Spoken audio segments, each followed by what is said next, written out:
নমস্কাৰ আপোনালোকক আসাম ডেইলি নিউজলৈ স্বাগতম জনাইছোঁ। আজি আপোনালোকৰ বাবে কেইটামান গুৰুত্বপূৰ্ণ বাতৰি লৈ আহিছোঁ। মানৱ সম্পদৰ হৈছে ব্যাপক অপচয়, কৰ্মসংস্থাপনৰ অভাৱ, ভয়ংকৰ ৰূপ লৈছে বহিৰাগমনে। এটা দুখৰ হ'ব যে কৰ্মসংস্থাপনৰ বাবে ৰাজ্যৰ বাহিৰলৈ ওলাই গৈছে লাখ লাখ যুৱক যুৱতী। কেৰালাৰ মুঠ শ্ৰমিকৰ 31% অসমৰ। ৰাজ্যৰ বাহিৰলৈ ওলাই যোৱা অধিকাংশই ঘূৰি নাহে অসমলৈ।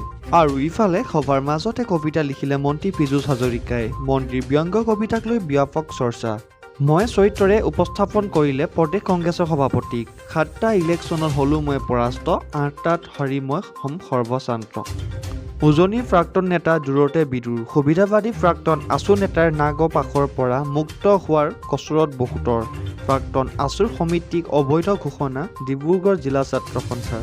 অসমৰ জল আৰু সৌৰ শক্তিৰ পৰা 1000 মেগাৱাট বিদ্যুৎ উৎপাদনৰ লক্ষ্য। উত্তৰ পূৰ্বাঞ্চলৰ ভিতৰত সৰ্ববৃহৎ আমগুৰি সৌৰ প্ৰকল্প উদ্বোধন।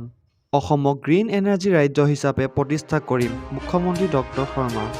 আৰু ভূপেন বৰাৰ কবিতাক লৈ বটদ্ৰৱাত ক্ষোভৰ বহিঃপ্ৰকাশ। ভৱিষ্যতে শব্দ প্ৰয়োগত সাৱধান হ'বলৈ স্বত্বাধিকাৰৰ আহ্বান।